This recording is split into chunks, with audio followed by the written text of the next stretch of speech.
नमस्कार, आप देख रहे हैं TV9 डिजिटल और मैं हूं रमन सैनी। आइए बात करते हैं जम्मू कश्मीर से जुड़ी 5 बड़ी खबरों की। पहली खबर उमर अब्दुल्ला द्वारा लगाई गई बीजेपी पर बड़े आरोप से जुड़ी हुई है।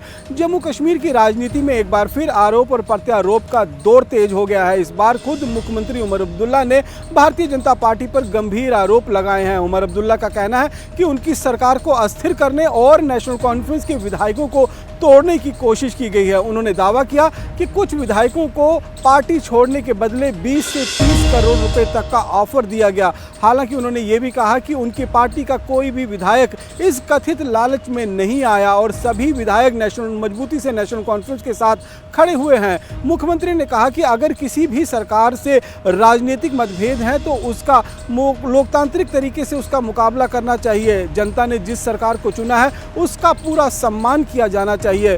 उन्होंने कहा कि पैसे के दम पर सरकार गिराने या विधायकों को खरीदने की राजनीतिक लोकतंत्र के लिए ठीक नहीं है। उमर अब्दुल्ला ने यह भी कहा कि उनकी पार्टी के विधायक बिकाऊ नहीं है और उन्होंने जनता के भरोसे को सबसे ऊपर रखा है। उनका कहना है कि सरकार को अस्थिर करने की तमाम कोशिशें नाकाम रही हैं और उनके पार्टी के सभी विधायक एकजुट रहे हैं।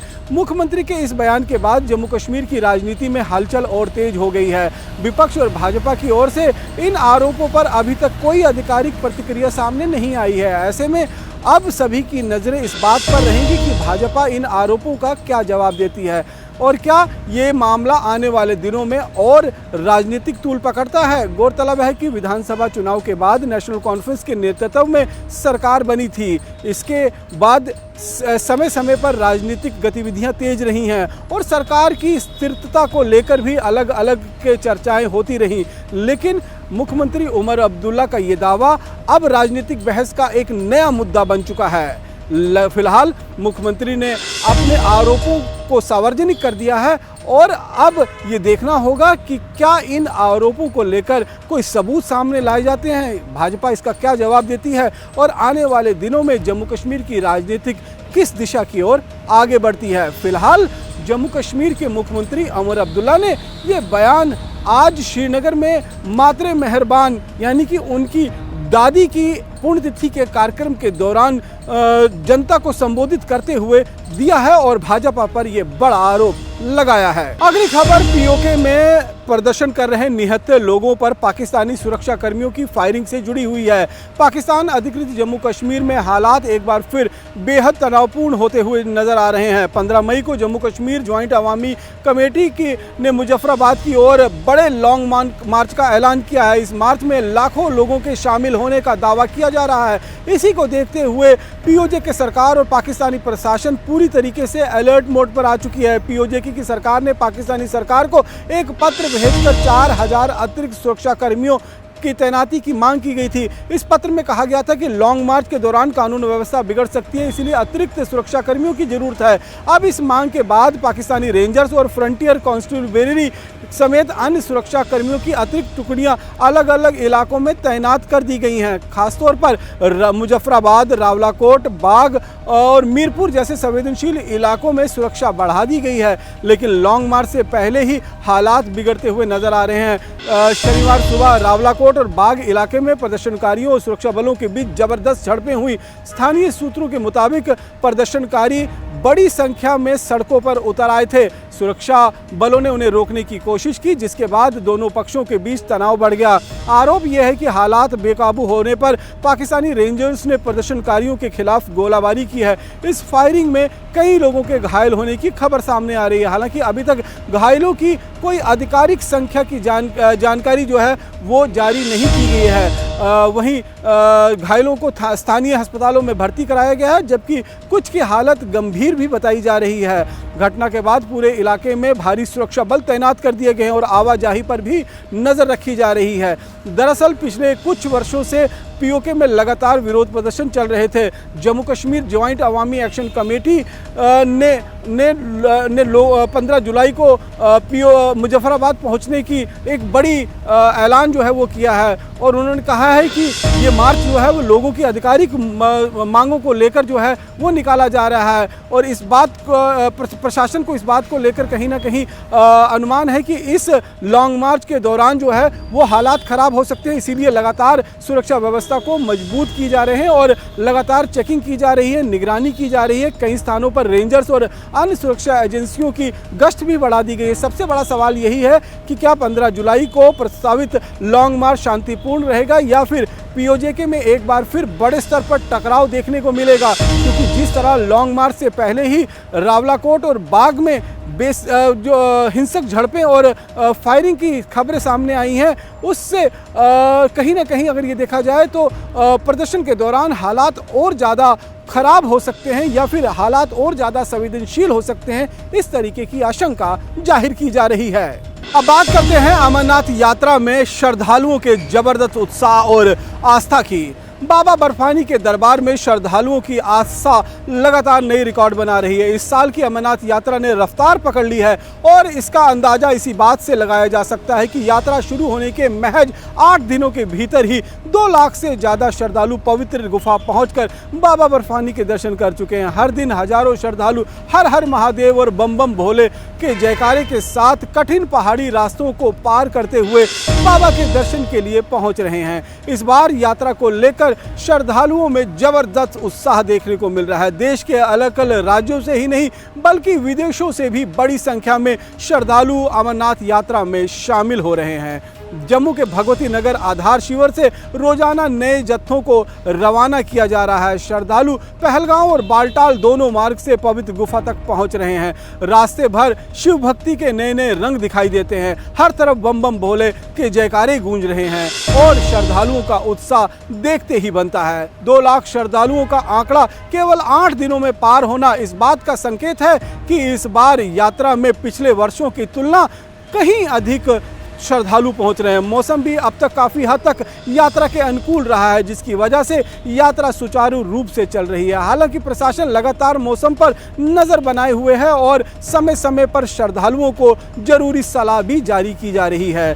यात्रा को सुरक्षित और व्यवस्थित बनाने के लिए प्रशासन ने इस बार व्यापक इंतजाम किए हैं। दोनों यात्रा मार्ग पर सुरक्षा बलों को मजबूती से तैनाती की गई है। सीसीटीवी कैमरे, ड्रोन, एम्बुलेंस, आपदा राहत शिविर और कंट्रोल रूम के जरिए हर गतिविधि पर नज़र रखी जा रही है। रास्ते में जगह जगह लंगर भी लगाए गए हैं, जहां श्रद्धालुओं के लिए भोजन, चाय, दवाइयां और आराम की व्यवस्था की गई है। स्वास्थ्य विभागों की टीम भी लगातार यात्रियों की जांच और सहायता में जुटी हुई है। प्रशासन का कहना है कि श्रद्धालुओं की सुरक्षा सर्वोच्च प्राथमिकता है। इसी वजह से यात्रा मार्ग पर हर जरूरी व्यवस्था को पूरा किया गया है ताकि किसी भी आपात स्थिति से तुरंत निपटा जा सके। श्रद्धालुओं से भी अपील की जा रही है कि वो प्रशासन के एडवाइजरी का पूरी तरह से पालन करें, मौसम की जानकारी लेते रहें और तय नियम के अनुसार ही यात्रा करें। उधर जम्मू से लगातार नए जत्थे रवाना हो रहे हैं और आने वाले दिनों में श्रद्धालुओं की संख्या और तेजी से बढ़ने की संभावना है। अगर यही रफ्तार रही तो इस साल अमरनाथ यात्रा कई नए रिकॉर्ड कायम कर सकते हैं। अगली खबर जम्मू कश्मीर के पहाड़ी इलाकों में हो रही बारिश से मची तबाही की है। जम्मू कश्मीर में लगातार हो रही भारी बारिश से लोगों की मुश्किलें बढ़ा दी हैं। कई इलाकों में हालात ऐसे बन गए हैं कि लोगों का रोज़मर्रा का जीवन पूरी तरह से प्रभावित हो गया है। खासतौर पर पूंछ जिले के मेंढर इलाके में तेज बारिश के बाद बाढ़ जैसे हालात बन गए। नदियां और नाले उफान पर हैं। कई जगह पानी घरों तक घुस गया है और लोगों को सुरक्षित स्थानों तक पहुंचाना पड़ा है। बारिश का सबसे ज़्यादा असर उन इलाकों में देखने को मिल रहा है जो नदी और नालों के किनारे बसे हुए हैं। तेज बहाव के कारण कई संपर्क सड़कें प्रभावित हुई हैं और लोगों की आवाजाही पर भी इसका काफ़ी असर पड़ा हुआ है। हालात को देखते हुए जिला प्रशासन, पुलिस और राहत टीमें लगातार मौके पर मौजूद हैं और राहत और बचाव अभियान चलाकर अब तक करीबन 25 लोगों को मेंढर से बाहर निकाला गया। इनमें महिलाएं, बच्चे और बुजुर्ग भी शामिल हैं। समय रहते किए गए इस रेस्क्यू की वजह से एक बड़ा नुकसान होते होते टल गया। प्रशासन का कहना है कि बारिश का सिलसिला अभी पूरी तरीके से थमा नहीं है, इसलिए लोगों को सतर्क रहने की जरूरत है। मेंढर के एसडीएम ने भी लोगों से अपील की है कि वो किसी भी हाल में उफनते हुए नालों या नदियों को पार करने की कोशिश बिल्कुल भी ना करें। अगर किसी इलाके में जल भराव है तो वहां जाने से बचें और प्रशासन की सलाह का पूरी तरीके से पालन करें। दरअसल पिछले कुछ दिनों में जम्मू कश्मीर के कई हिस्सों में लगातार बारिश हो रही है। डोडा, किश्तवाड़, राजौरी, पुंछ और जम्मू संभाग के कई इलाकों में भारी बारिश की वजह से पहले भी भूस्खलन, फ्लैश फ्लड और सड़कें बंद होने की घटनाएं सामने आ चुकी हैं। कई जगह पहाड़ों से मलबा गिरने से यातायात भी प्रभावित हुआ है।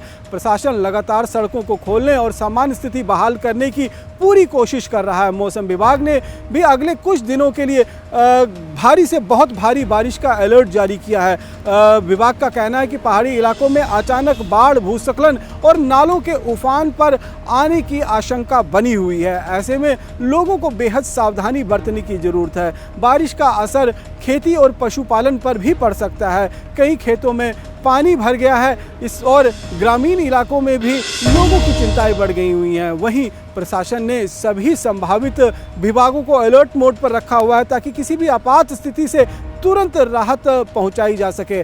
अगर आप जम्मू कश्मीर के किसी ऐसे इलाके में रहते हैं जहां लगातार बारिश हो रही है तो मौसम की ताज़ा जानकारी पर पूरी नज़र रखें, बिना जरूरी यात्रा करने से बचें और ख़ास तौर पर नदियों और नालों के आसपास जाने की बिल्कुल भी कोशिश न करें और किसी भी आपात स्थिति में लोकल एडमिनिस्ट्रेशन या फिर राहत बचाव टीम से संपर्क करें।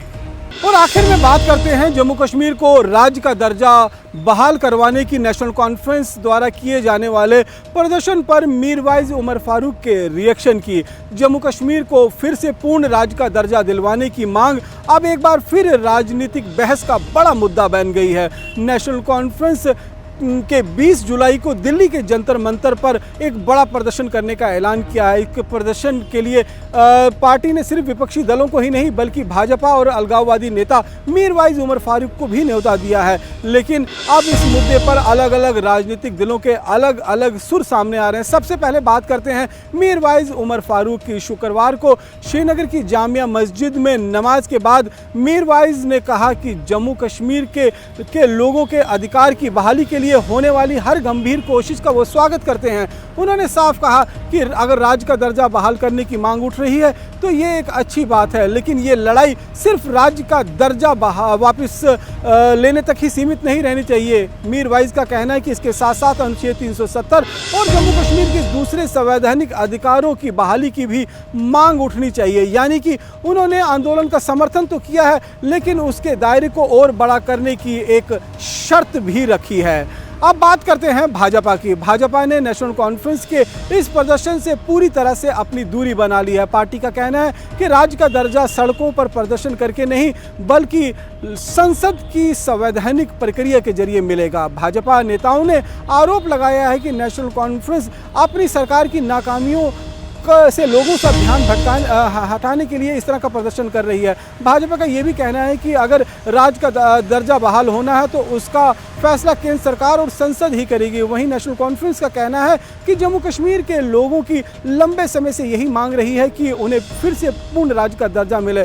पार्टी का दावा है कि ये किसी एक दल की नहीं बल्कि पूरे जम्मू कश्मीर के लोगों का मुद्दा है।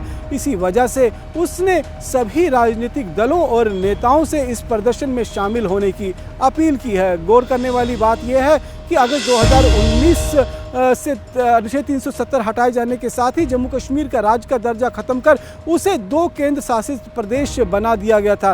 तभी से राज्य का दर्जा बहाल करने की मांग लगातार उठती रही है। केंद्र सरकार कई बार कह चुकी है कि उचित समय आने पर राज्य का दर्जा बहाल किया जाएगा, लेकिन अभी तक इसकी कोई समय सीमा तय नहीं की गई है।